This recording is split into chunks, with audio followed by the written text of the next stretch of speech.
Hello students. आज हम class 12th के chapter 4 the D and F block के एनसीईआरटी को पढ़ेंगे और समझेंगे। स्टार्ट करेंगे टॉपिक से electronic configurations of the D block elements. In general, the electronic configuration of outer orbitals of these elements is n-1 d 1 to 10 ns 1 to 2। General मतलब ज़्यादातर जो इलेक्ट्रॉनिक कॉन्फ़िगरेशन है इन एलिमेंट्स के आउटर ऑर्बिटल्स की वो है n-1 d 1 to 10 ns 1 to 2 except for palladium को छोड़ के, where its electronic configuration is 4d10 5s0। PD यानी पैलेडियम की इलेक्ट्रॉनिक कॉन्फ़िगरेशन है 4d10 5s0। डी ब्लॉक के लिए होती है ns 1 to 2 बट पैलेडियम की है 5s0। The n-1 stands for inner d orbitals which may have 1 to 10 electrons and the outermost ns orbitals may have 1 or 2 electrons। जो हमारे inner D orbitals हैं उनमें हम 1 से लेकर 10 तक इलेक्ट्रॉन्स भर सकते हैं, और जो आउटर मोस्ट एनएस ऑर्बिटल्स हैं, एनएस ऑर्बिटल्स कैसे हैं, आउटर मोस्ट हैं, उनमें हम 1 या 2 इलेक्ट्रॉन्स ही भर सकते हैं। However, this generalization has several exceptions because of very little energy difference between n-1d and ns orbitals। But ये जो हमने जनरलाइजेशन ऊपर पढ़ी है इसकी काफ़ी एक्सेप्शंस हैं। क्यों? क्योंकि जो n-1 d ऑर्बिटल है और जो ns ऑर्बिटल है इनमें जो एनर्जी डिफरेंस है वो बहुत कम है, इस करके एक्सेप्शंस बहुत ज़्यादा हैं। Furthermore, half and completely filled sets of orbitals are relatively more stable।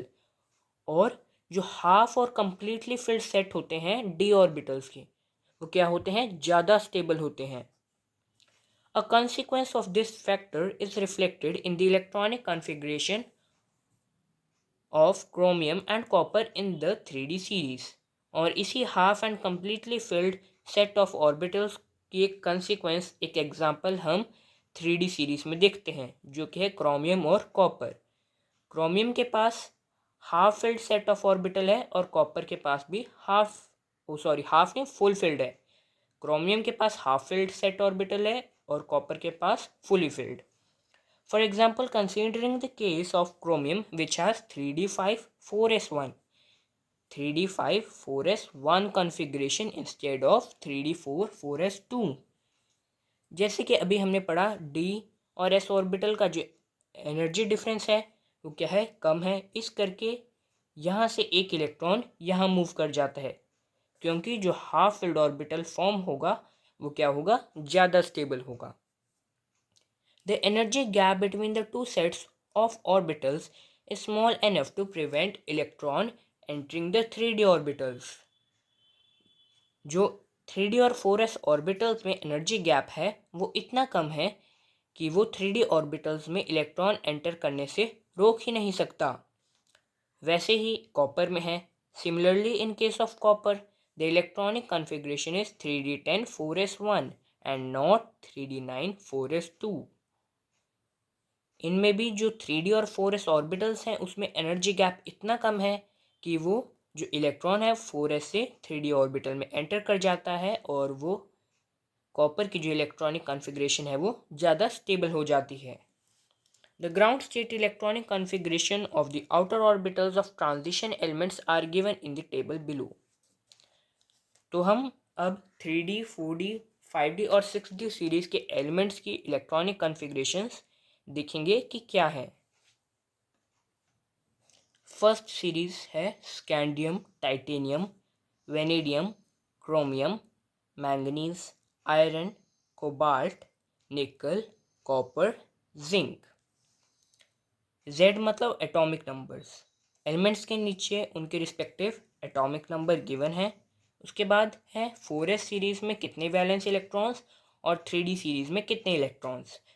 तो स्कैंडियम की इलेक्ट्रॉनिक कॉन्फ़िगरेशन बनेगी 3d1 4s2। पहले हम, जैसे कि हमने ऊपर पढ़ा था, पहले हम n-1 d वाले ऑर्बिटल को रिप्रेजेंट करेंगे, फिर ns यानी s वाले ऑर्बिटल को। तो वैसे ही 3d1 4s2 scandium, titanium 3d2 4s2, vanadium 3d3 4s2, chromium 3d5 4s1। यहाँ 4 क्यों नहीं आया? अभी हमने पढ़ा ऊपर क्रोमियम और कॉपर की एक्सेप्शन है।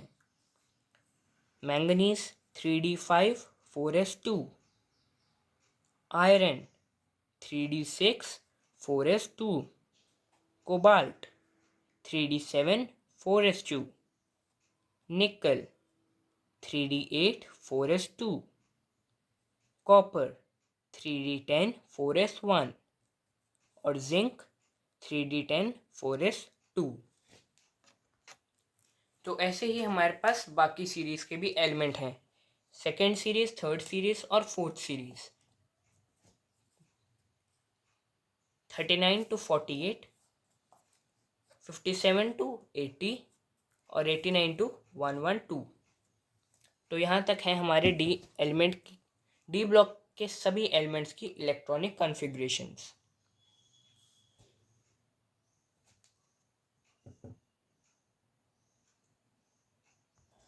The electronic configuration of outer orbitals of zinc, cadmium, Hg and Cn, Hg means mercury, and Cn are represented by the germinal formula n-1 d10 ns2।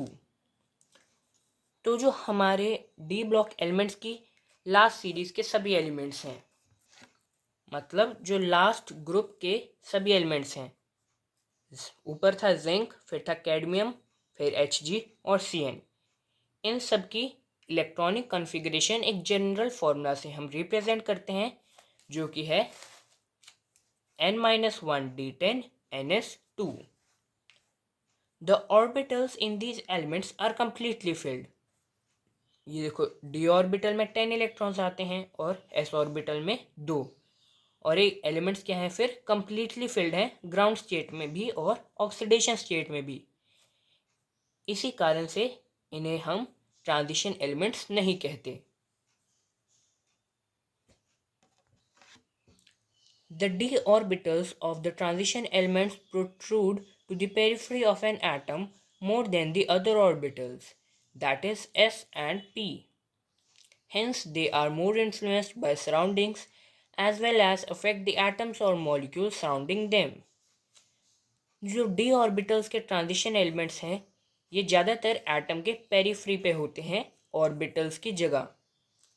जैसे कि एस एंड पी में जो atoms होते हैं वो orbitals के nucleus के पास होते हैं, बट डी ऑर्बिटल्स में जो एलिमेंट्स हैं उनके जो इलेक्ट्रॉन्स हैं वो न्यूक्लियस से बॉर्डर पे होते हैं, मतलब न्यूक्लियस से दूर होते हैं, जिस कारण जो मॉलिक्यूल्स हैं वो ज़्यादा इन्फ्लुएंस होते हैं सराउंडिंग से, और वो आसपास के एटम और मॉलिक्यूल को भी इफेक्ट करेंगे। In some respects ions of a given d n configuration n is equal to 1 to 9 have similar magnetic and electric properties। तो जितने भी आयंस हैं डी ब्लॉक के जिनके डी एन कॉन्फ़िगरेशन है, जहाँ एन है 1 से लेके 9 तक, उनकी सिमिलर होंगी मैग्नेटिक और electronic properties. With partly field D orbitals, these elements exhibit certain characteristic properties such as display of a variety of oxidation states, formation of colored ions, and entering into complex formation with a variety of ligands। तो इन elements के क्या हैं? Partly field D orbitals हैं, जिनके साथ साथ वो कुछ सर्टेन करेक्टरिस्टिक प्रॉपर्टीज शो करते हैं, जो कि हैं number of variety of oxidation states show करना, कलर्ड आयन की फॉर्मेशन होना, entering into complex formation with a variety of ligands. Ligands पढ़ेंगे हम कोऑर्डिनेशन कंपाउंड्स में नेक्स्ट चैप्टर में। The transition metals and their compounds also exhibit catalytic property and paramagnetic behavior।